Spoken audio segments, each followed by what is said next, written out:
긍휼이나 자비가 있거든 마음을 같이하여 같은 사랑을 가지고 뜻을 합하여 한 마음을 품어 아무 일에든지 다툼이나 허영으로 하지 말고 오직 겸손한 마음으로 각각 자기보다 남을 낮게 여기고 각각 자기의 일을 돌볼 뿐더러 또한 각각 다른 사람들의 일을 돌보아 나의 기쁨을 충만하게 하라. 아멘. 모두 자리에 앉으시기 바랍니다. 네, 오늘은 참 여러 가지 아침부터 제가 좀 분주한 주일이었던 것 같아요. 아침에 좀 준비할 것도 많고 또 그러다 보니까 또 할 거는 많은데 왜 이렇게 다들 못 온다고 이렇게 카톡이 오는지. 학생들도 모의고사 기간, 시험 기간에서 못 온다고 그러고 집사님들도 오늘 몇 분이 빠지신다고 그러고 그래서 더 기쁜, 더 힘이 나는 그런 주일이었습니다. 앞으로의 설교 계획에 대해서 잠깐 말씀드리려고 해요. 앞으로 제가 설교 계획을 좀 짰어요. 어떻게 설교할까. 늘 한 주 한 주 그때 주제에 맞춰서 이렇게 하다가 앞으로의 설교 계획이 앞으로 4주간에서 5주간 교회에 대해서 좀 설교하려고 합니다. 우리가 꿈꾸는 교회가 어떤 교회이고 우리 사랑나무교회가 어떤 교회의 모습으로 나아갈 것인가에 대해서 설교하고 또 현재 한국교회의 모습에 대해서 또 함께 말씀을 나누려고 하고요. 그 뒤에 한 2주 정도를 여러분 노래방 가면 신청곡 받잖아요. 그것처럼 최초로 한번 시도해 보는 것 같아요. 신청 설교를 한번 해볼까. 여러분이 말씀을 보면서 궁금했던 그런 것들 있잖아요. 궁금했던 거, 또 내가 정말 좋아하는 그런 말씀들, 그런 주제를 가지고 한 이 교회론에 대한 설교가 끝나면 그때 그 말씀을 가지고 한번 설교를 해볼까 생각하고 있는데, 원하시는 거 있으면 여러분 카톡을 한번 보내시기 바랍니다. 최초로 누가 이걸 해본 적이 있을까 궁금해요. 한번 해보려고 합니다. 그리고 그 뒤에부터는 한 2주 정도 그 설교가 끝나면 사사기에 대해서, 사사기에 나오는 12사사에 대해서 계속해서 올 말 될 때까지 함께 말씀을 나누려고 합니다. 네, 오늘은 교회론에 대한 첫 번째 시간, 성경적인 교회 세우기, 겸손과 섬김을 통해서 하나 되는 교회의 모습에 대해서 함께 말씀을 나누려고 합니다. 말씀을 준비하다가 잠깐 인터넷을 보는데 참 황당한 우스갯소리여서 제가 5분 전에 적어왔습니다. 두 사람이 버스에서 심하게 다투고 있었대요. 근데 승객들이 참 버스에 가득 있는데 아랑곳하지 않고 승객들이 쳐다보는데도 막 다투고 있었다고 합니다. 큰 소리를 내면서. 그래서 보다 못한 중년의 승객이 정거장에서 딱 내리면서 뒤를 돌아보면서 그 싸우고 있는 두 사람한테 이렇게 외쳤다고 합니다. 여기가 교회인 줄 알아? 네, 별로 재미가 없나 봐요. 사람들에게 교회라는 곳이 다툼의 장소, 싸움의 장소로 인식되고 있다는 겁니다. 참 슬픈 일이고 마음 아픈 일이죠.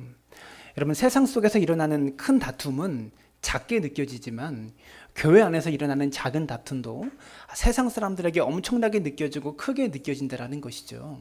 왜 그럴까요? 사람들이 바라보기에 교회는 사랑이 많은 곳이다. 사람들이 바라보기에 교회는 거룩한 곳이다 라고 그렇게 생각하기 때문에 그렇습니다. 바다 거북을 여러분 아십니까? 사진을 보여주세요. 바다 거북은요, 산란기가 되면 모래사장으로 올라온다고 합니다. 보통 100개 이상의 알을 낳는데요, 바다 거북이 그 느린 걸음을 통해서 모래사장을 이렇게 파헤치면서 앞에 사진입니다. 이렇게 올라온다고 하는 거예요. 백사장에 모래 웅덩이를 깊이 파고 알을 낳은 후에 다시 모래로 그 웅덩이를 덮습니다. 그런데 알에서 부화한 새끼 거북이들이요, 그 두꺼운 모래, 무거운 모래를 뚫고 나오는 모습은요, 거의 장엄하기까지 하다고 하는 거죠. 새끼들은요, 상호 협력과 철저한 역할 분담을 통해서 이 모래를 뚫고 나온다고 합니다. 모래가 한 1m 정도 되는데 그 두꺼운 모래를 뚫고 나온다고 하는 거죠. 거북이 알 하나를 딱 묻어 놓으면요, 한 알이 부화해서 바다 위로 나오는데 한 25% 정도 된대요, 생존율이. 그런데 여러 개를 묻어 놓으면 거의 다 모든 알들이 부화해서 밖으로 나온다고 하는 거죠. 사진을 보여주세요. 한 장 넘겨주세요. 준비가 안 됐네요. 네, 죄송합니다.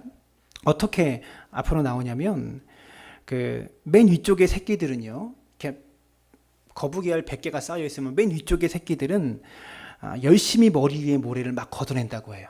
그 짧은 팔로 머리 위에 모래를 막 걷어내고 옆에서 부화하는 새끼들은 끊임없이 벽을 막 긁는다고 합니다. 그리고 맨 밑에 있는 새끼들은 위에서 떨어지고 옆에서 흘러내리는 모래를 자꾸 밟아가면서 이렇게 바닥을 다져가면서 차츰차츰 바다 위로 올라온다고 하는 거죠. 그래서 이 한 구멍에서 나오는 새끼들 100마리가 바다를 향해서 그렇게 가는 모습은요, 장엄하기까지 하다고 합니다. 근데 나가면 갈매기들이 와서 낚아채가고 막 그러는 거예요. 사랑하는 여러분, 하나됨이 이렇게 중요하다라는 겁니다.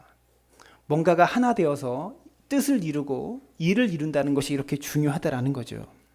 갓 태어난 거북이 새끼들이 이렇게 서로 협력해서 웅덩이를 탈출하는데, 여러분, 오늘날의 교회의 모습은 어떻습니까? 이 거친 세속의 물결 속에서 물짓 맞는 주의가 팽배한 이런 교회의 모습 속에서, 거짓 복음에 가득한 교회의 모습 속에서 세속의 물결이 교회의 하나됨을 깨트리기 위해서 교회를 향해서 이렇게 거침없이 도전해오고 있는데, 교회가 하나 되어서 이 거친 세속의 물결을 이겨내지 못하고 깨어지고 나누어져서 다투고 있는 모습들을 발견하게 된다는 거죠. 제가 부교육자 생활하면서 제일 교회가 시끄러웠던 곳이 어디였냐면 주방이었습니다. 주방에서 그렇게 싸우는 거예요. 반찬을 뭐 하나 가지고 싸우고, 소금이 많이 들어갔다, 뭐가 적게 들어갔다, 이런 거 가지고 막 싸우는 것 때문에 그 싸움 말리다가 거의 2, 3년의 시간을 다 보낸 적이 있습니다. 사랑하는 여러분, 오늘 빌립보서 2장 1절부터 4절까지의 내용은요, 하나됨에 대한 권면을 담고 있는 그런 본문이라고 할 수 있습니다. 바울이 교회의 하나됨이 얼마나 중요한지를 가르쳐주고 있다는 겁니다. 여러분, 우리가 행복해지기 위해서 가장 중요한 덕목이 무엇입니까? 하나됨입니다. 가정도 하나 돼야 행복한 거예요. 교회도 마찬가지입니다. 신앙생활이 하나 돼야 행복해요. 성도가 싸우고 서로 얼굴 보기가 껄끄러운 성도가 생길 때, 그때부터 신앙생활이 조금 삐걱대기 시작하고 어려워지기 시작한다는 겁니다. 가정이 하나 되지 못하면 가정이 지옥이 되고요, 부부가 하나 되지 못하면 같이 사는 것이 힘들어지죠. 교회도 마찬가지입니다. 교회가 하나 되지 못하면 신앙생활 하는 것이 힘들어진다는 거죠. 저는요, 우리 사랑나무 교회에 부흥의 날이 오기를 소망합니다. 우리 모두가 이 기대와 꿈을 가지고 성도가 한 마음과 한 뜻으로 달려가고 있어요. 그러면 교회가 부흥을 이루는 가장 큰 원동력은 무엇일까? 그것은요, 교회가 하나 될 때 부흥을 이룰 수 있다는 겁니다. 교회가 분열되고 교회가 하나 되지 못할 때 거룩한 부흥을 이룰 수 있는 길은 결코 없다는 것을 기억하시길 바랍니다. 여러분, 사랑 없이 사람만 늘어나는 교회를 한번 상상해 보세요. 사랑이 없이 사람만 늘어나고 있는 교회. 여러분, 이런 교회는 가장 위험한 교회고 가장 성경적이지 않은 교회라고 말할 수가 있겠죠. 여러분, 초대교회에 다른 어떤 교회들보다 가장 책망할 것이 적었던 교회가 바로 빌립보 교회입니다. 책망할 것이 별로 없었던 교회예요. 다른 교회들을 향해서는 바울이 거침없이 책망의 말을 하고 있는데, 빌립보 교회를 향해서만큼은 책망할 것이 매우 적었다라는 겁니다. 그런데 이 빌립보 교회 역시 문제가 있었는데, 가장 큰 문제가 무엇이었냐면 빌립보 교회 내에 불화가 있었다라는 겁니다. 바울이 여겼던 가장 모범적인 교회였어요. 바울이 여겼던 가장 제자화된 그런 교회였어요. 그런데 이런 교회 안에도 불화가 있었다라는 거죠. 사도 바울은요, 이 불화의 문제에 대해서 이 빌립보 교회들 향해서 권면하고 가르쳐주기에 힘썼다라는 거죠. 오늘 본문 말씀 앞에 있는 1장 27절에 보시면 이렇게 말합니다. 함께 읽습니다. 시작. 오직 너희는 그리스도의 복음에 합당하게 생활하라. 이는 내가 너희에게 가보나 떠나 있으나 너희가 한 마음으로 서서 한 뜻으로 복음의 신앙을 위하여 협력하는 것과, 보세요. 오직 너희는 그리스도의 복음에 합당하게 생활하라, 이렇게 말합니다. 이렇게 말하면서 복음에 합당하게 생활하는 것을 무엇이라고 말하고 있습니까? 한 뜻으로 복음의 신앙을 위하여 협력하는 것이 복음에 합당하게 생활하는 것이다라고 바울은 말하고 있다는 겁니다. 오늘날 교회가 복음을 증거하면서 이 복음의 증거의 역사가 더디게 나타난 이유가 무엇입니까? 그것은요, 교회의 모습이 교회가 살아내고 있는 복음의 모습과 일치하지 않기 때문에 그렇습니다. 교회가 복음에 합당하게 생활하게 함에 있어서, 교회가 복음에 가깝게 교회의 모습을 보여줌에 있어서 가장 중요한 덕목이 바로 하나됨이라는 거죠. 하나됨입니다. 요한복음 17장을 보시면 예수님의 대제사장적 기도가 나옵니다. 예수님께서 잡혀가신 내용이 기록된 본문이 요한복음 18장입니다. 18장에 예수님께서 체포당하셨어요. 그리고 17장에 대제사장적 기도가 나오는데 3년 공생의 죽음을 앞둔 마지막 순간에 예수님께서 드렸던 기도가 무엇인 줄 아십니까? 요한복음 17장 21절에 이렇게 말합니다. 아버지여, 아버지께서 내 안에 내가 아버지 안에 있는 것 같이 그들도 다 하나가 되어 우리 안에 있게 하사 세상으로 아버지께서 나를 보내신 것을 믿게 하옵소서. 예수님께서 십자가에 달려서 죽기 전에 마지막 하셨던 기도가 아버지와 내가 하나 된 것 같이 그들도 다 하나가 되게 해달라. 이것이 예수님께서 죽음을 앞두고 하신 마지막 기도였다라는 겁니다. 그들도 하나가 되게 하셔서 예수님의 12제자를 말하죠. 이 제자가 하나가 되게 하셔서 세상으로 아버지께서 나를 보내신 것을 믿게 하옵소서. 교회가 하나 될 때 예수 그리스도를 세상이 믿게 된다라는 겁니다.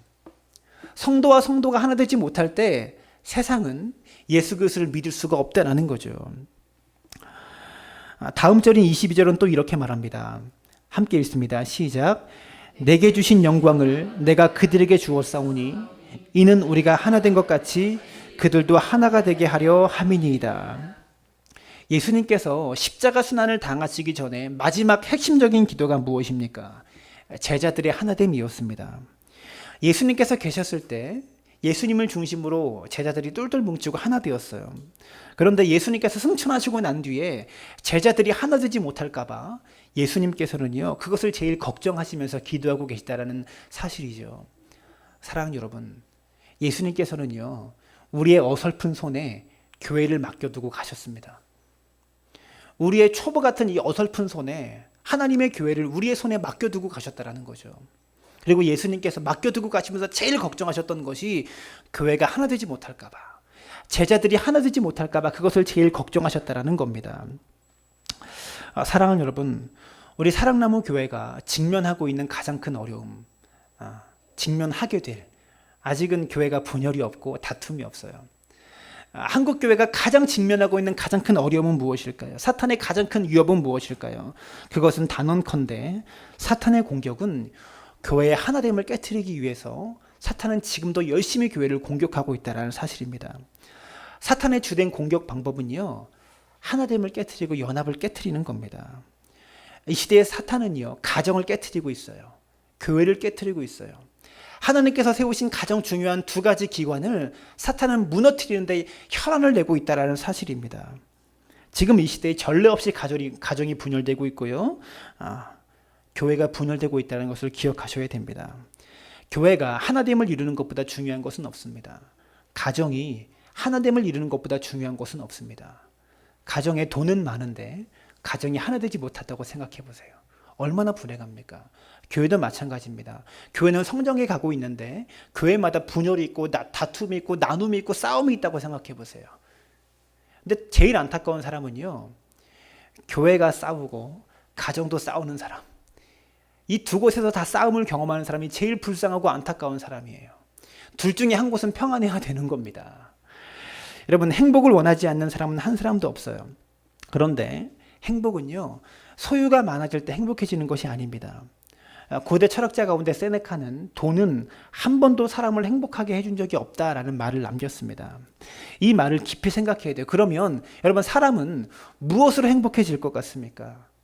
사람은요, 소유가 많아짐으로 행복해지는 것이 아니라 사람과 사람의 관계가 회복되어지고 사람과의 관계가 증진되어질 때 행복해지는 겁니다.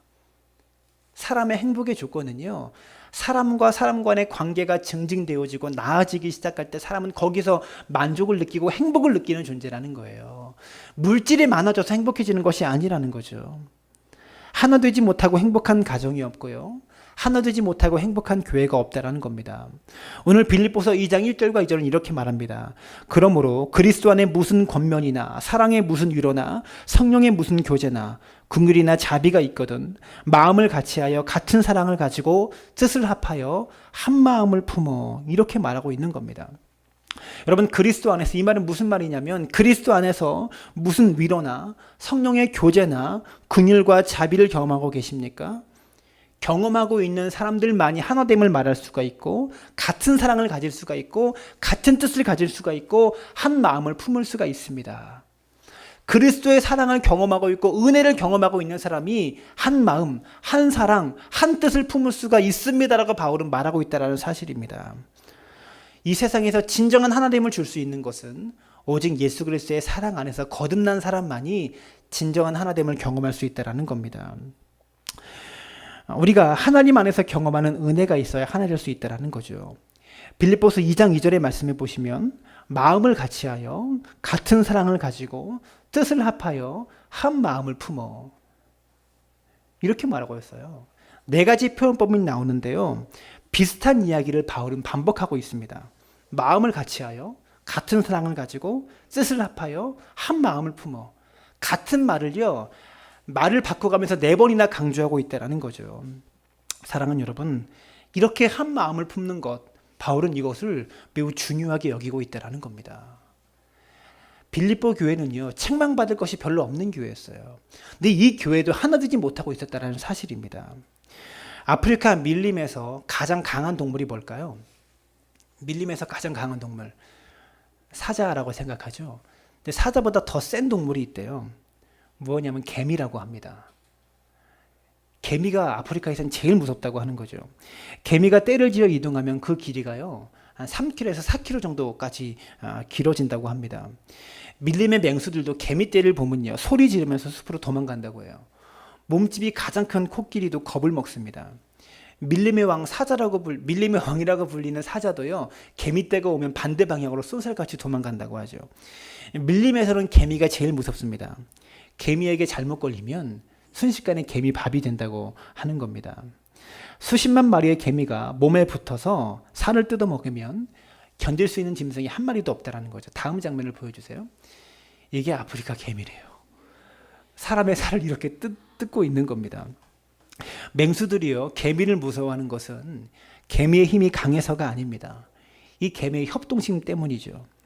개미는요, 지극히 작은 벌레에 불과하지만 수십만 마리의 개미가 같이 붙어서 공격하면 코끼리도 3시간이면 뼈밖에 안 남는데요. 그 정도라고 하는 겁니다. 하나됨이요, 가장 강력한 무기입니다. 사진 넘겨주세요. 징그러우니까. 하나됨이 가장 강력한 무기라는 겁니다. 하나님께서 교회가 하나 되기를 원하시는 이유는 교회가 하나 되면 어떤 사탄의 공격도 이겨낼 수 있기 때문에 그렇습니다. 어떤 사탄의 공격도 교회가 하나 될 때 이길 수가 있는 거예요. 가정이 아무리 힘들어도 가정에 서로 사랑이 있고 가족 간에 화목함이 있고 하나됨이 있으면 어떤 어려움도 견딜 수 있고 이겨낼 수 있는 것처럼 사탄이 아무리 교회를 흔들려고 공격해와도 교회에 하나됨이 있으면 교회를 무너뜨릴 수 있는 것은 세상에 없다라는 겁니다. 여러분, 사도 바울이 지금 빌립보서를 어디에서 쓰고 있습니까? 감옥에서 쓰고 있습니다. 빌립보서는요, 옥중 서신입니다. 근데 그 별명이요, 기쁨의 서신이에요. 옥중 서신인데 이 서신서의 별명이 기쁨의 서신이라고 하는 거죠. 바울은 지금 감옥에서 하나됨에 대해서 이야기하고 있다는 겁니다. 마음을 같이하여 같은 사랑을 가지고 뜻을 합하여 한 마음을 품으십시오. 빌립보 교회 교인들이요. 여러분이 그렇게 될 때 나 바울은 감옥에서도 기뻐할 수 있습니다. 이렇게 바울은 말하고 있다는 겁니다. 우리가 하나됨을 지킬 때, 교회가 하나됨을 지킬 때 예수 그리스도께서 기뻐하시고 하나됨을 지킬 때 사도가 기뻐할 수 있다는 겁니다. 여러분, 제가 목사로서 어떨 때 제일 기쁜 줄 아세요? 목회자로서 어떨 때 제일 기쁠까요? 성도가 하나 될 때 가장 기뻐요. 성도님들이 하나 돼서 뭔가를 이룰 때, 뭔가를 준비하는 모습을 볼 때 그때 가장 기쁘다라는 겁니다. 본문을 연구하면서 바울의 마음이 느껴졌어요. 바울은 자신이 목회했던 교회에 대하여 어떤 마음으로 지금 이 이야기를 하고 있을까? 목회자는요, 성도가 하나 되는 것을 볼 때 가장 기쁩니다. 부모는 어떻습니까? 자녀가 좋은 학교 가서 성공해서 돈을 많이 벌 때 기쁘죠. 근데 부모가 자녀를 통해서 얻을 수 있는 가장 큰 기쁨은 자녀들이 서로 우애하는 겁니다. 서로 우애하고 화목한 모습으로 부모를 흡족하게 해줄 때 그때 가장 기쁜 거예요. 용돈을 보내줘서 기쁠까요? 그런 것이 아니라는 거죠. 자녀들이 하나 될 때 부모는 가장 큰 기쁨을 얻는다라는 겁니다. 사랑하는 여러분, 하나됨 안에서 얻는 기쁨이 가장 큰 기쁨입니다. 교회가 하나 될 때 주님을 가장 기쁘시게 할 수 있다는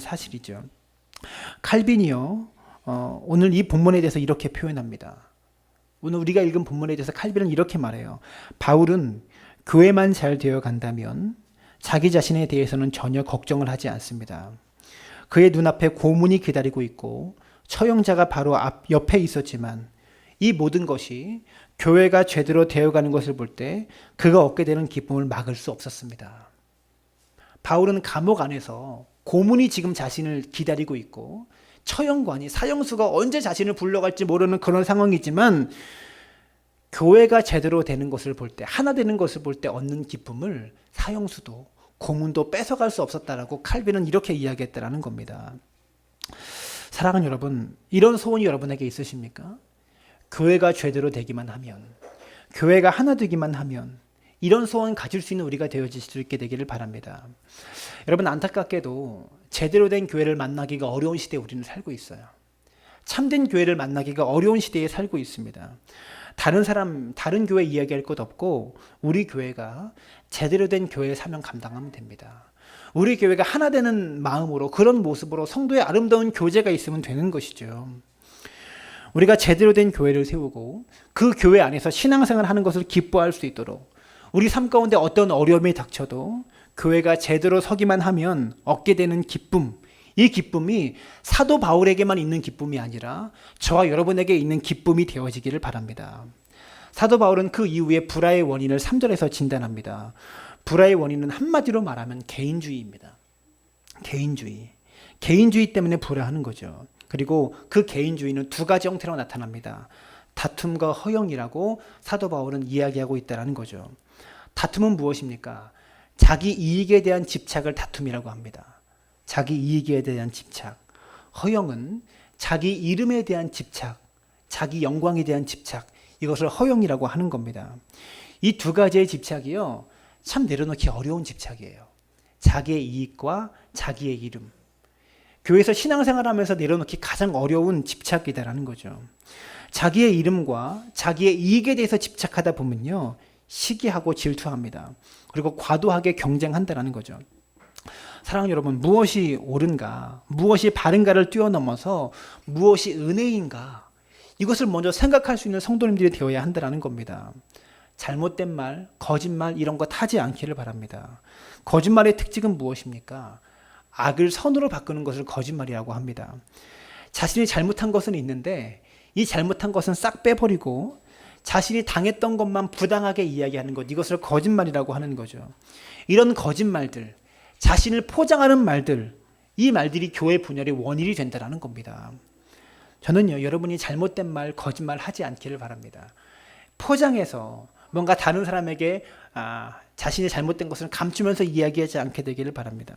그렇지만 또한 반면에 옳은 말, 바른 말, 이런 말만 하는 것이 또한 능사가 아니라는 거죠.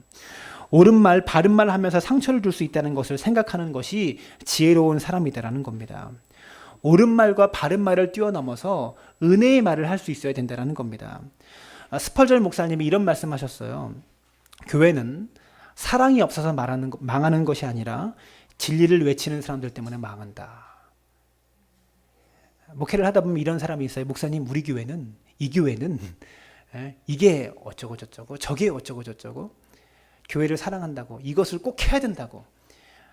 교회는요, 사랑이 없어서 망하는 것이 아니고요, 이렇게 진리를 외치는 사람 때문에 망해요. 옳은 말과 바른 말을 뛰어넘어서 은혜의 말을 할 수 있는 성숙함이 있을 때 교회가 하나 된다는 거죠. 우리가 여러 가지 일들을 추진하다 보면요, 사람이 생김새가 다르고 성격이 다른 것처럼 생각하는 방식도 다 다르고요, 스타일도 다 달라요. 여러분, 제가 어떤 일을 추진할 때 참 답답하다라고 느껴진 적 없으십니까? 아직은 없는 것 같아요. 근데 하다 보면 분명히 그럴 때가 있어요. 우리 목사님 참 답답하다, 참 뭘 모른다라고 느껴질 때가 분명히 있으실 겁니다. 있게 될 거예요. 다 성향이 있고 경험한 것이 달라서 일하는 스타일도 다 다를 수밖에 없어요. 제가 부교육자 때 첫 부교육자에서 섬겼던 곳이 목사님이 좀 연세가 많으셨어요. 뭔가 일을 시키는데 저는 컴퓨터 가지고 일을 하잖아요. 근데 목사님은 다 손으로 쓰고 뭐 그리고 뭐 이렇게 일을 하셨던 그런 분이셔서, 문서를 만들어도 기획서를 만들어도 손으로 쓰고 이러신 분들이어서 뭔가 일을 시켜도 저는 컴퓨터로 일하니까 일을 안 하는 것처럼 보이시는 거예요. 그분은 뭔가 자꾸 움직이면서 뭘 해야지 일이라고 느껴지는데 일을 안 하는 것처럼 그렇게 보셔서 힘들었던 적이 있습니다. 그러다 보면 조금 삐걱거릴 때가 있죠. 여러분, 삐걱거린다라는 것은요, 살아있다라는 겁니다. 문제는 삐걱거리는 것이 문제가 아니라 이 삐걱거림을 극복하지 못할 때 문제가 생기는 겁니다. 교회는 하나 될 때 강력합니다. 교회가 하나 될 때 역사가 일어나는 것이죠. 우리 사랑나무 교회를 바라보면서 느끼는 가장 큰 기쁨은 교회가 하나 될 때 느끼는 기쁨입니다. 성도가 하나 돼서 기뻐할 때, 뭔가 일을 추진하면서 얻는 성취감을 느낄 때, 교회를 견고하게 세우려고 하나가 되어서 뭔가 대화를 나누고 뭔가 이러이러한 일을 하자고 그런 모습을 볼 때 행복합니다. 사랑하는 여러분, 예수님께서는요, 교회의 하나됨을 위해서 십자가에 달리셨다는 것을 기억하시길 바랍니다. 최후의 유언이 제자들의 하나됨이셨어요. 성령 충만의 특징이 무엇입니까? 그것은 관계 충만입니다. 어떤 기적이 많이 일어나는 것이 관계 충만이 아닙니다. 하나님과의 관계가 충만해지고, 부부와 부부의 관계가 충만해지고, 자녀들과의 관계가 충만해지고, 성도와의 관계가 충만해질 때 거기서 성령 충만이 드러나고 나타나는 거예요. 성령 충만은 은사나 어떤 능력이나 어떤 병고침난 이것으로 증명되는 것이 아닙니다. 여러분의 관계로 증명되는 거예요. 성령 충만한 사람은 사람과 사람과의 관계가 좋아집니다. 충만하지 못한 사람은, 영적으로 교만한 사람은 관계가 깨어지게 되어 있다는 사실이죠. 고린도 교회가요, 은사가 충만한 교회였습니다. 사도 바울은 고린도 교회를 향해서 어린아이와 같다라고 책망하고 있어요. 은사가 강력하게 일어났고 성령의 역사가 강력하게 일어나는 그런 교회였는데 어린아이와 같다라고 책망하고 있고, 육신에 속한 자여라고 바울은 고린도 교회를 향해서 강력하게 권고하고 있다는 사실입니다. 무슨 말입니까? 성령 충만하지 않다고 책망받았던 겁니다. 은사를 경험하고 신령한 것들을 경험하는 교회가 성령 충만하지 않았다라고 바울은 책망하고 있다는 겁니다. 성령 충만은 관계 충만입니다. 이제 교회가 세워지고 여러 가지 교회 안에서 사역들을 감당하다 보면 관계가 깨어지고 하나됨이 깨어질 때가 분명히 많이 있을 겁니다. 그때 하나됨을 지킬 수 있게 되기를 바랍니다. 교회의 하나됨을 위해서 자신을 희생하십시오. 내 이름을 내어놓고 내 허영을 내어놓고 내 이익을 내려놓을 수 있게 되기를 바랍니다. 이것이 오늘 본문이 우리에게 주고 있는 메시지라는 거죠.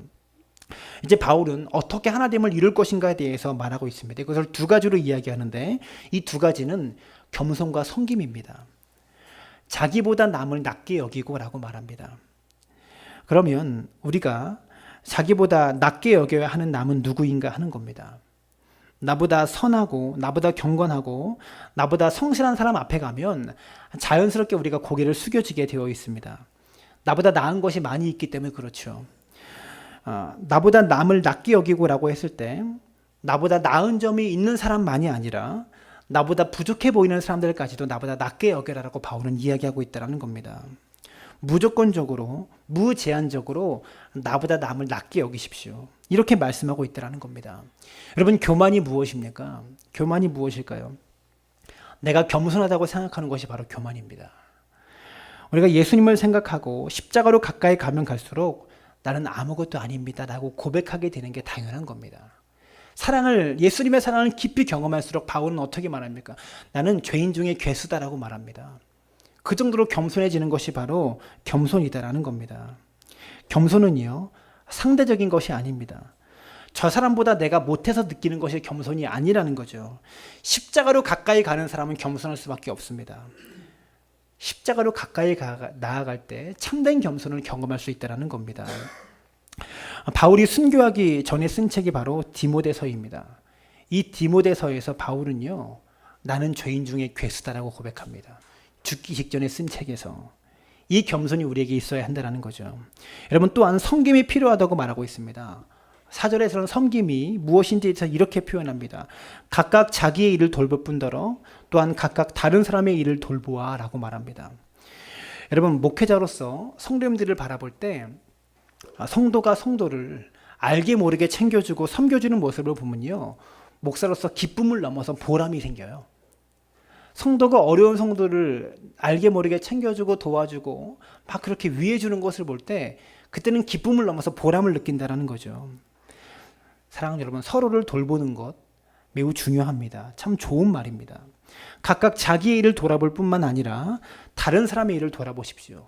성도의 일을 함께 돌아봐 줄 수 있게 되기를 바랍니다. 가정에서 부모를 돌아보고, 부모는 자녀를 돌아보고, 교회에서 목사는 성도를 돌아보고, 성도는 성도를 서로를 돌아볼 때, 그렇게 돌보는 교회가 되어질 때 그 교회는 견고하게 설 수밖에 없다라는 겁니다. 마가복음 10장 43절에서 45절의 말씀은요, 마가복음 전체의 주제가 되는 말씀입니다. 마가복음 전체 핵심이 마가복음 10장 43절부터 45절까지에 나와요. 함께 읽습니다. 시작. 너희 중에 그렇지 않을지니 너희 중에 누구든지 크고자 하는 자는 너희를 섬기는 자가 되고 너희 중에 누구든지 으뜸이 되고자 하는 자는 모든 사람의 종이 되어야 하리라. 인자가 온 것은 섬김을 받으려 함이 아니라 도리어 섬기려 하고 자기 목숨을 많은 사람의 대속물로 주려 함이니라. 여러분, 세상에 엄청난 혁명이 많이 일어났습니다. 무수한 혁명이 있었죠. 공산주의 혁명은요, 세계의 절반을 붉은 깃발로 물들일 정도로 엄청난 영향력을 가져준 그런 혁명입니다. 그러나 여러분, 사람이 만든 혁명으로 세상은 결코 하나 되지 못합니다. 정말 세상을 바꾸는 혁명은 무엇인지 아십니까? 그것은 섬김의 혁명입니다.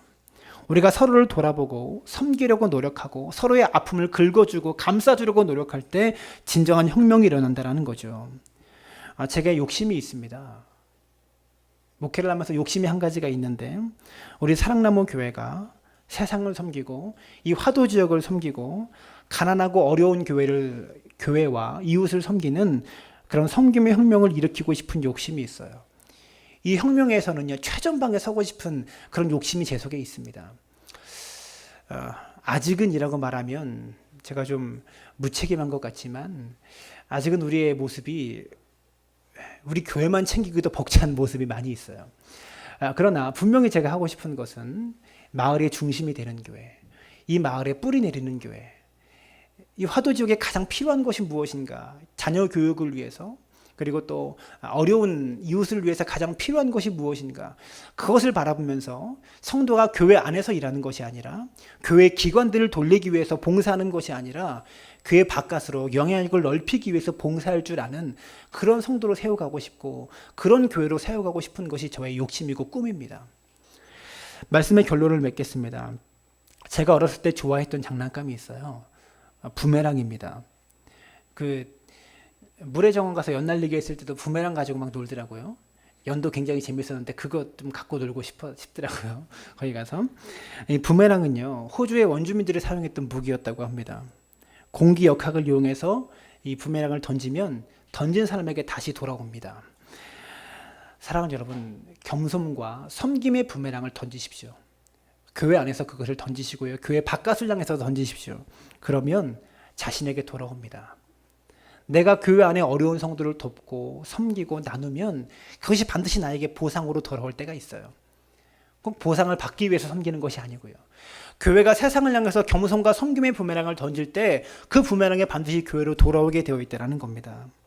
겸손과 섬김의 부메랑을 던지는 교회, 그런 부메랑을 던지는 성도, 그 겸손과 섬김을 통해서 하나됨을 이루어가는 그런 우리 사랑나무 교회가 되어지기를 주님의 이름으로 축원합니다.